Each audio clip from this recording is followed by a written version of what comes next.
আসসালামু আলাইকুম ভিউয়ার্স, আজকে এই সায়েন্টিফিক ক্যালকুলেটরের বেসিক অপারেশন নিয়ে আপনাদের মাঝে হাজির হয়েছি। আজকের এই টিউটোরিয়াল শেষে আপনি এই সায়েন্টিফিক ক্যালকুলেটর খুব ভালোভাবে অপারেট করতে পারবেন বলে আমার বিশ্বাস। তাহলে আজকের এই টিউটোরিয়ালটি অনেক লম্বা হয়ে যেতে পারে, এর জন্য আর সময় নষ্ট না করে সরাসরি চলে যাচ্ছি টিউটোরিয়ালে। প্রথমে আমরা এই সায়েন্টিফিক ক্যালকুলেটরের ঢাকনাটি খুলে নিব। এইভাবে আমরা এটা বের করব, বের করে এই ঢাকনাটা উল্টিয়ে দিব। তারপরে এই ক্যালকুলেটরটি এই ঢাকনার মধ্যে এভাবে প্রবেশ করিয়ে দেব। একটা শব্দ হবে এখানে। প্রথমে আমরা শিখব কিভাবে এই সায়েন্টিফিক ক্যালকুলেটরকে অন এবং অফ করতে হয়। এই সায়েন্টিফিক ক্যালকুলেটর এখানে অন বাটন আছে, অন করতে নতুনদের কোনো সমস্যা হয় না, কিন্তু অফ করতে অনেকেরই সমস্যা হয়। এজন্য আমি কিভাবে অফ করতে হবে এটা বলে দিচ্ছি।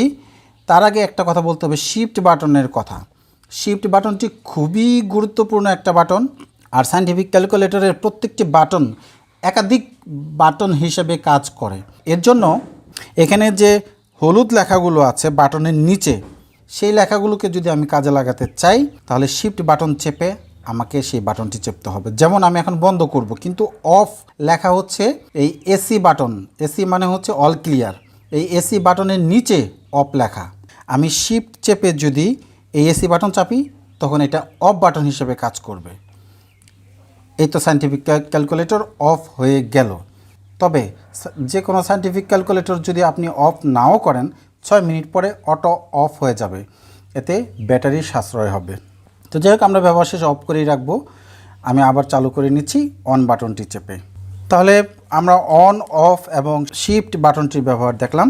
এবারে আমরা চলে যাব ভগ্নাংশ কিভাবে লিখব। যেমন এখানে আছে 1/2। তাহলে আমরা এটাকে লিখতে পারি 1/2 এটাই হলো 1/3 প্লাস 3/4। তাহলে এটাকে আমরা সহজে যোগ করতে পারবো, কিন্তু এখানে যোগফলটা মিশ্র ভগ্নাংশ হিসেবে এসেছে 2/12 তো এখন এটাকে যদি আমরা অপ্রকৃত ভগ্নাংশে রূপান্তরিত করতে চাই তাহলে পরে এখানে দেখা যায় যে এই ভগ্নাংশ এই বাটনটির নিচে D/C আছে, অর্থাৎ শুধুমাত্র হর এবং লবে প্রকাশ হবে যদি শিফট চেপে এই বাটনটি চাপ দিই। আমি দেখাচ্ছি, শিফট চাপ দিলাম, তারপরে এই বাটনটি চাপ দিলাম, তাহলে কিন্তু সেই মিশ্র ভগ্নাংশ এবার অপ্রকৃত ভগ্নাংশে রূপান্তরিত হলো 29/12। এবার আমরা যদি এটাকে দশমিক ভগ্নাংশে রূপান্তর করতে চাই তাও পারবো। এবার শুধু এটাকে চাপ দিলেই হবে 2.416666। তো যাই হোক, এবার আসি এই বাটনটি ডিলিট এবং ইনসার্ট বাটন। এটা একটা ইম্পর্ট্যান্ট। ধরুন আমি স্ক্রল করে করে যাচ্ছি, এখানে আমি একটা যোগকে বিয়োগ চিহ্ন দিব। তাহলে স্ক্রলে আমরা গেলাম, সেখানে যেটা এভাবে লাফাবে, আমরা যদি এবার যাই লিখবো এই লাফানো যে ডিজিটটা এটার পরিবর্তে সেটা হবে। যেমন যোগকে আমি মাইনাস দিলে মাইনাস হয়ে গেল।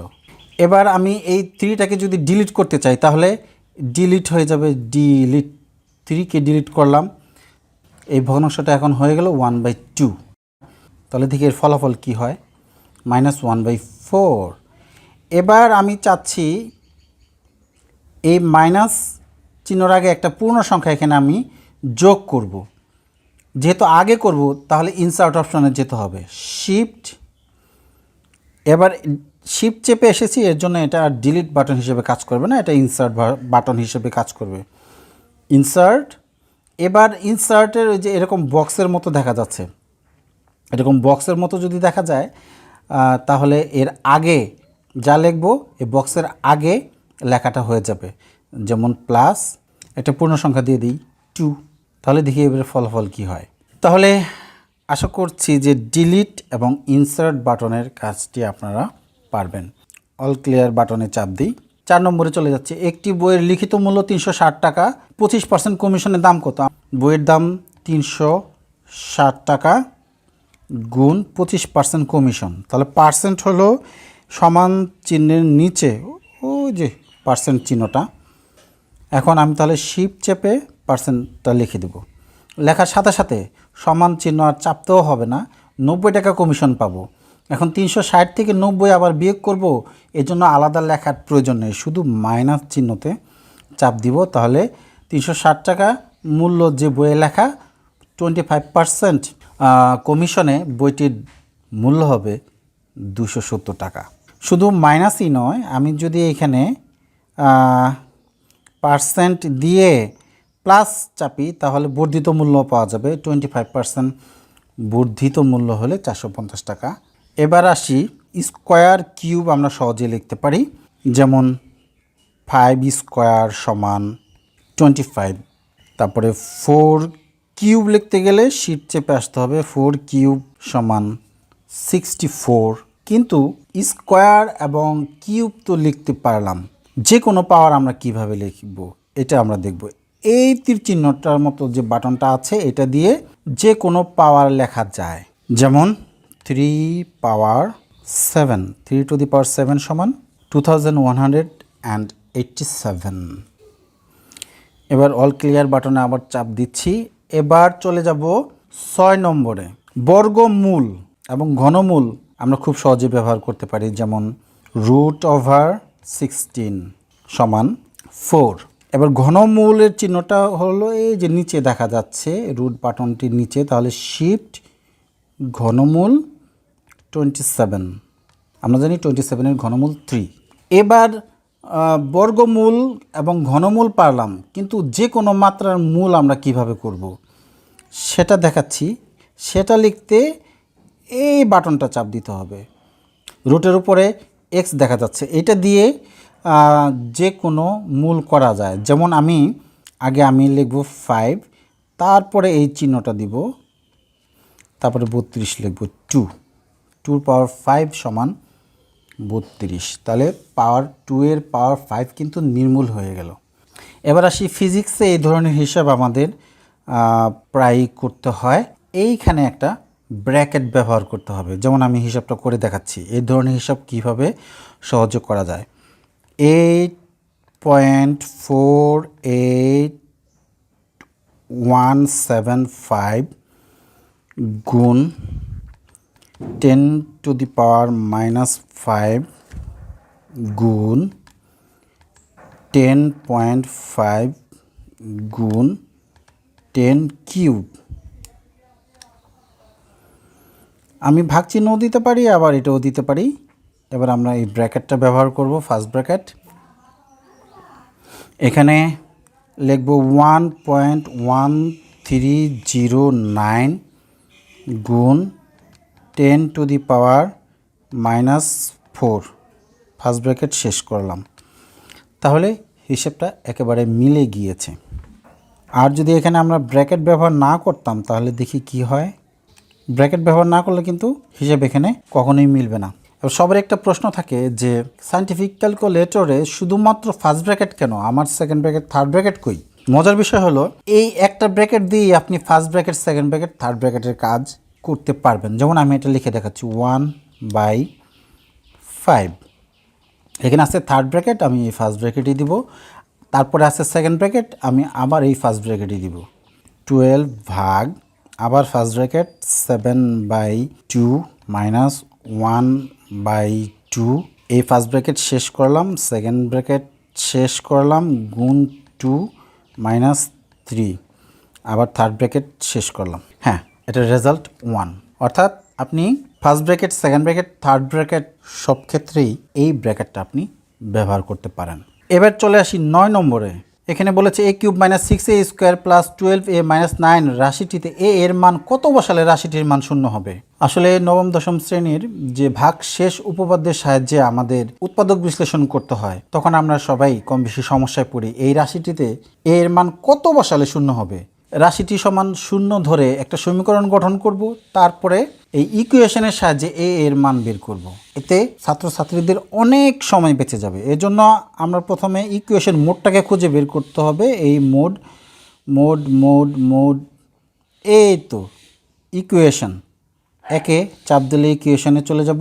এখন আননোনস মানে চলক, যদি XY চলক থাকতো তাহলে 2 প্রেস করতাম, যদি XY Z চলক থাকতো তাহলে 3 প্রেস করতাম। যেহেতু আমাদের এখানে চলক A একটি, এজন্য আমরা এই যে ডান দিকে এখানে তীর চিহ্ন দেওয়া আছে, আমরা ডান দিকে চলে যাব।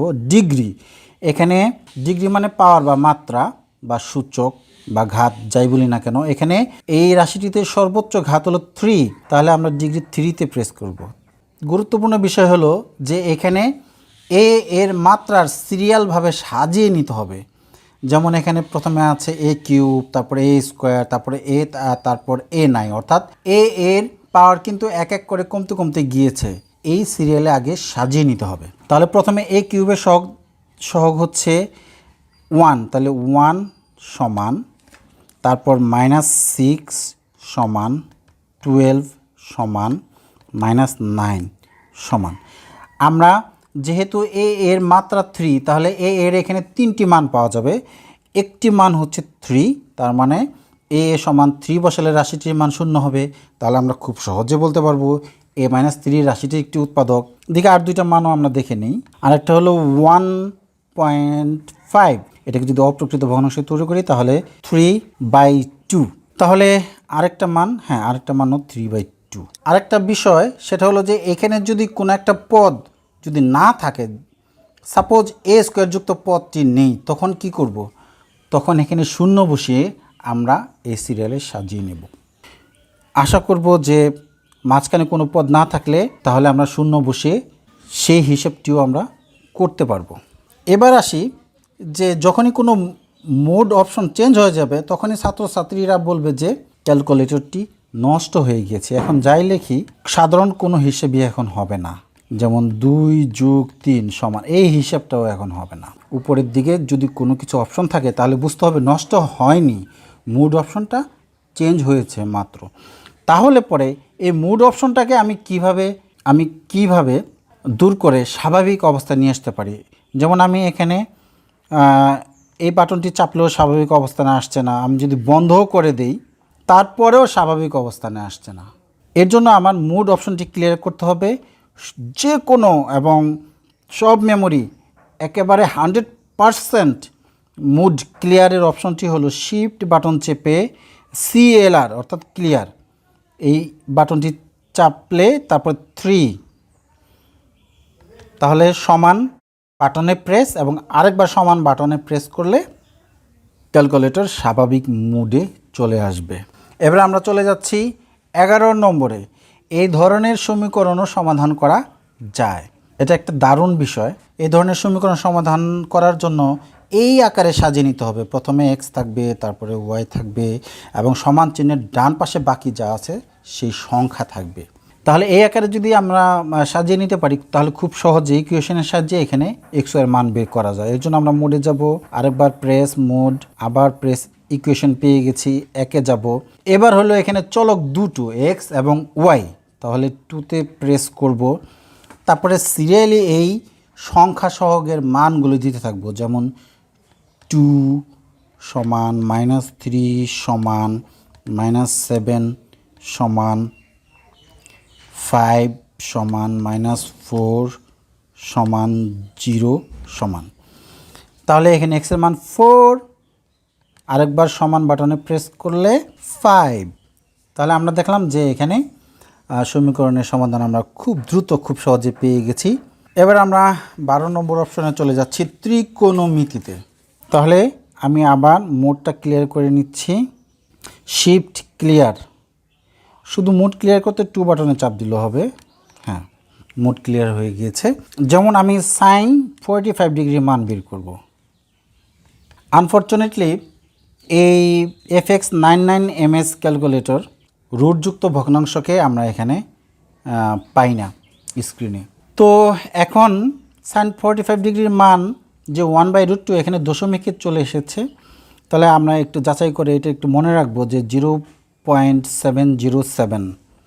তাহলে 1/√2 মান কি তাই আমরা চেক করে নিতে পারি। হ্যাঁ তাই। আরেকটা উপায় আছে, সেটা হলো সাইন ইনভার্সটাকে আমরা কাজে লাগাইতে পারি। যেমন শিফট সাইন ইনভার্স, আমরা যদি এবার 1/√2 লিখি তাহলে 45 ডিগ্রি পাবো।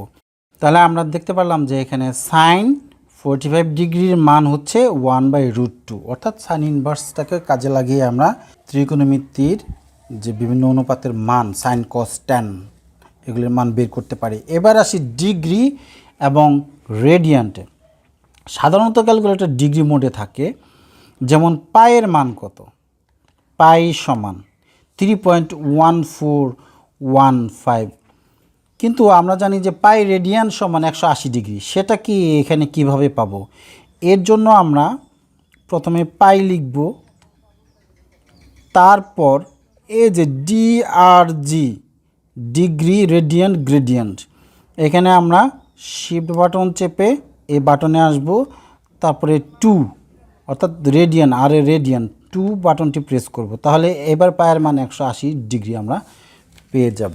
তাহলে যেমন 10, আমরা জানি যে 10 পাই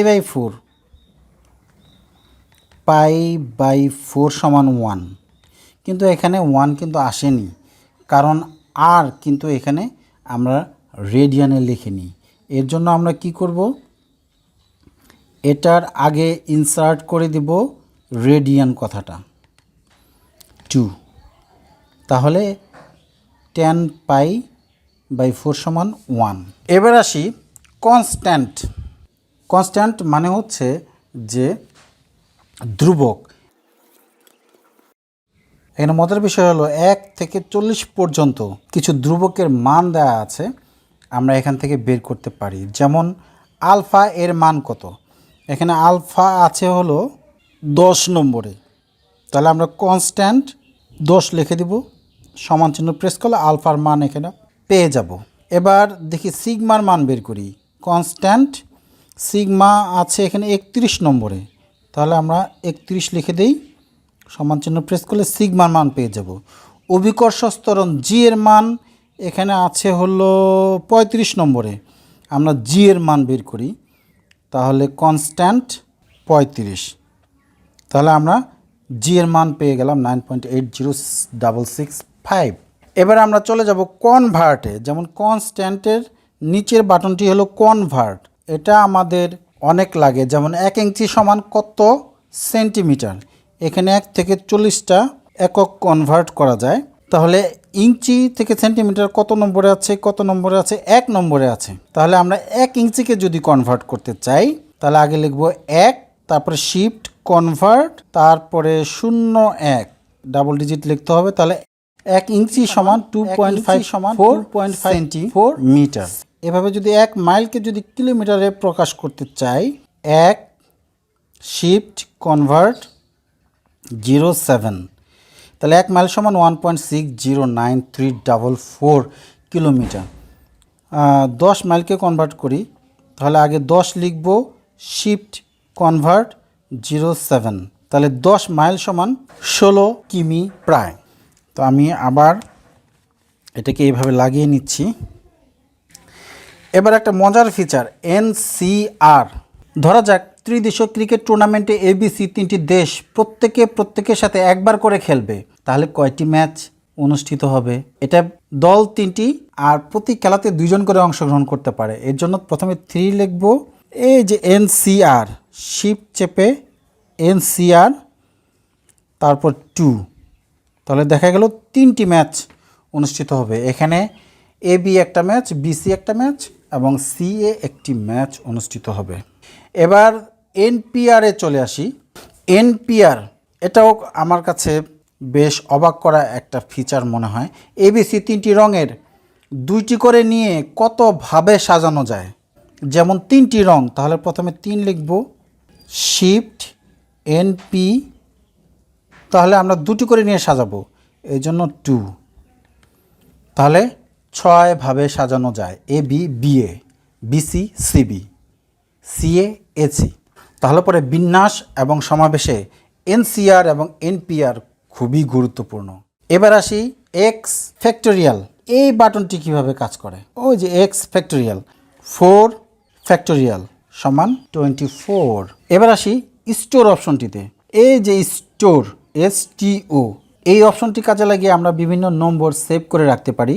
যেমন এখানে ABCDEFXYM, এই লেটারগুলোতে আমরা যে কোনো সংখ্যা সেভ করে রাখতে পারি। তাহলে কিভাবে সেভ করব? ধরা যাক 20, এটা আমি সেভ করব এতে, তাহলে শিফট স্টোর এ, এখানে আর এই আলফা বাটনটিতে চাপ দেওয়ার প্রয়োজন নেই স্টোর করতে। তাহলে এতে আমরা রাখলাম 20। এবার আমরা বিতে 4 রাখতে চাই, 4 শিপ স্টোর বি, তাহলে এতে 20, বিতে 4 রাখলাম। দেখি এবার এ কে বি দিয়ে ভাগ করলে কত হয়, আলফা এ ভাগ আলফা বি 5 হবে। অর্থাৎ এ এখন 20 এবং বি 4 হিসেবে কাজ করছে। আমরা এইভাবে মোবাইল নম্বরও সেভ করে রাখতে পারি। এবার আসি ইঞ্জিনিয়ারিং নোটেশনে। এই বাটনটিতে ইঞ্জিনিয়ারিং নোটেশন, অনেক ক্ষুদ্র সংখ্যা কিংবা অনেক বড় সংখ্যাকে ইঞ্জিনিয়ারিং নোটেশনে প্রকাশ করা যায়। যেমন 0.1 2 3 4 5 6 7 8 9, এটা একটা খুবই ক্ষুদ্র একটা সংখ্যা, এটাকে আমরা ইঞ্জিনিয়ারিং নোটেশনে প্রকাশ করব। সমান চিহ্ন দিলে এটা সায়েন্টিফিক মোডে এটা প্রকাশ হবে। এবার এই বাটনটিতে চাপ দিলে ইঞ্জিনিয়ারিং মোডে এটা প্রকাশ হবে। 26 ন্যানো। এবার একটা অনেক বড় একটা সংখ্যা নেই, 1 3 3 4 5 6 7 8 9 10 11, ইঞ্জিনিয়ারিং নোটেশন মোডে প্রকাশ করতে পারি। এটা হলো 13 গিগা বা 13 জি এটাকে বলা যায়। এবার আসি এই এম প্লাস এবং তার নিচে ছোট্ট করে লেখা আছে এম মাইনাস, অর্থাৎ মেমোরি প্লাস এবং মেমোরি মাইনাস, এই বাটনটি কিভাবে আমরা ব্যবহার করতে পারি। আমরা যখন কেনাকাটা করি রসিদের যে হিসাবগুলো থাকে সেই হিসাবগুলো এই মেমোরি প্লাস মেমোরি মাইনাসে করা খুবই সুবিধাজনক। ধরা যাক 30 টাকা করে দুটি খাতার দাম 30 গুণ 2, আমি সমান চিহ্ন প্রেস না করে মেমোরি প্লাসে প্রেস করব, কারণ এই হিসাবগুলোর ফলাফলগুলো আমাকে যাতে শেষে আবার পুনরায় যোগ করতে না হয়। 80 টাকা করে দুটি বইয়ের দাম 80 গুণ 2, সমান চিহ্ন প্রেস না করে আমরা মেমোরিতে প্রেস করব। 10 টাকা করে তিনটি কলমের দাম 10 গুণ 3, তাহলে পরে এখানে খেয়াল রাখতে হবে মেমোরিতে দুবার চাপ দিলে কিন্তু 30 দুবার যোগ হয়ে যাবে, এটা একটা সমস্যা। তাহলে এবার আমরা দেখি কত টাকা এখানে যুক্ত হয়েছে, একটু চেক করে দেখি। আলফা এম সমান এই যে 250 টাকা। এবার সাপোজ দোকানিকে 100 টাকার দুইটি নোট দিলেন, তাহলে পরে 100 গুণ 2 এটা দোকানদার পেয়েছে, তাহলে 250 টাকা থেকে আমি এই টাকাটা বিয়োগ করতে চাই, তাহলে শিফট মাইনাস, তাহলে 200 টাকা এখানে বিয়োগ হবে, কারণ এম মাইনাসে আমি প্রেস করেছি। দেখি এবার হিসাবটা ঠিক আছে কিনা। আলফা এম সমান 50, তাহলে বিক্রেতা আরও 50 টাকা পাবেন। মেমোরিতে ব্যবহার করার আরেকটা বড় সুবিধা হলো আমি যদি ক্যালকুলেটর বন্ধও করে দিই তাহলে পরে এই ফিগারটা কিন্তু থেকে যাবে। দেখি আবার চালু করে আলফা এম সমান, হ্যাঁ ফিগারটা কিন্তু ঠিকই আছে, বন্ধ করার পরেও এই এম প্লাসের হিসাবটা থেকে যায়, এটা একটা বড় সুবিধা। এখন আমি এই মেমোরিটাকে ক্লিয়ার করব কিভাবে, শিফট ক্লিয়ার, এই যে এটা দিলে শুধু মেমোরি ক্লিয়ার হবে, 1 সমান সমান, মেমোরি ক্লিয়ার হয়ে গেছে। এবার আসি 22 নম্বরে লগারিদম। লগ 1 সমান 0 আমরা জানি, কিন্তু এই ক্যালকুলেটরে ভিত্তি লেখার সুযোগ নেই। সাধারণত লগারিদমের ভিত্তিকে 10 ধরা হয়। ক্যাসিও ইএস সিরিজগুলোতে ভিত্তি লেখারও সুযোগ থাকে, সেক্ষেত্রে আমি এই সাধারণ ক্যালকুলেটর দিয়ে এই হিসাবটা করতে পারবো না, এটা ম্যানুয়ালি অঙ্ক করে আমাদের করতে হবে। এবার আসি এলএন, বা আমরা জানি যে ই ভিত্তিক লগারিদমকে এলএন বলে আমরা, তো যাই হোক এটা খুবই সিম্পল, এটা পারা যাবে লগারিদমের ব্যবহার। এবার ফিক্স, এটা আমি ব্যবহার করি যে দশমিকের পরে এত বেশি মান আসে যা আমাদের প্রয়োজন হয় না, দশমিকের পরে 2 অঙ্ক কিংবা 3 অঙ্ক রাখলেই যথেষ্ট হয়। যেমন আমি √5 একটা হিসাব, এটা দশমিকের পরে অনেক ভরে গেছে, ক্যালকুলেটরে যদি আরও অনেক জায়গা অনেক ঘর থাকতো তাও ভরে যেত, কারণ এটা একটা অমূলত সংখ্যা, দশমিকের পরে অসীম আসতে থাকবে এবং কি আসবে তা জানা যায় না। কিন্তু আমি দশমিকের পরে 2 অঙ্ক রাখবো, তাহলে কি 2.23 রেখে বাদ দিয়ে দিব না, যেহেতু আমি এখানে 2 অঙ্ক পরে আমার 6 আছে, তাহলে বাদ দিলে এখানে একটা 1 যোগ করতে হবে, অর্থাৎ যে অঙ্কটা আমরা বাদ দিব সেই অঙ্কটা যদি 5 6 7 8 9 হয় তাহলে আগের অঙ্কে একটা 1 যোগ করে দিতে হয়। আমি যদি 2 অঙ্ক রাখি তাহলে এটা হবে 2.24। এই হিসাবটা যদি আপনি ভুলে যান তাহলে আপনি এই ফিক্স অপশনটি কাজে লাগাতে পারেন। এই জন্য মুড চাপতে হবে ফিক্স না পাওয়া পর্যন্ত, তারপরে এই যে ফিক্স 1, দশমিকের পরে আমি 2 অঙ্ক রাখতে চাই, তাহলে এখন 2 প্রেস করব। তাহলে আগে ছিল 2.23 আর এখন হয়ে গেল 2.24। এখন ক্যালকুলেটরে আমি যত হিসেবই করি না কেন দশমিকের পরে 2 অঙ্ক আসবে। আমি যদি একটা পূর্ণ সংখ্যা হলে কি 5 = তারপরে দশমিকের পরে 2 অঙ্ক আসবে, কারণ আমি ফিক্স করে দিয়েছি দশমিকের পরে 2 ডিজিট আমার এখানে থাকবে। তো যাই হোক, আমি এই ফিক্স অপশনটি আবার সেখানে গিয়ে এই যে ফিক্স অপশনটি আমি যেখান থেকে অ্যাক্টিভ করেছিলাম তার পাশেই NORM মানে নর্মাল অর্থাৎ 3 বাটনে চেপে যে 1 2 যে কোনো একটা চাপলেই সেই ফিক্স অপশনটি চলে যাবে। আশা করি ফিক্স অপশনটি আমার মতো আপনারাও ব্যবহার করবেন। এবার আসি সায়েন্টিফিক মুড। এটা নবম দশম শ্রেণীর লগারিদমে এই সায়েন্টিফিক মুডটা আছে, যেমন 25000। এটাকে আমি সায়েন্টিফিক মুডে প্রকাশ করতে চাই, তাহলে মুডে চাপতে হবে। মুড যে পর্যন্ত SCI সায়েন্টিফিক মুড না পাবো সে পর্যন্ত চেপে আমি 2 বাটনে প্রেস করব। এখন আমি সায়েন্টিফিক মুডে আমি মোট কয় অঙ্ক রাখতে চাই? আমি সাধারণত দশমিকের পরে 2 অঙ্ক এবং আগে 1 অঙ্ক, তাহলে মোট আমি 3 অঙ্ক রাখতে চাই, তাহলে 3তে প্রেস করব। তাহলে 2.50 মোট 3 ডিজিট এখানে চলে এসেছে এবং 10^04 চলে এসেছে। তাহলে এরকম আমরা যে কোনো সংখ্যাকে সায়েন্টিফিক মুডে প্রকাশ করতে পারি। এবার চলে আসি কন্ট্রাস্টে, যেমন মুড চাপতে শেষের দিকে এই যে কন্ট্রাস্ট 2,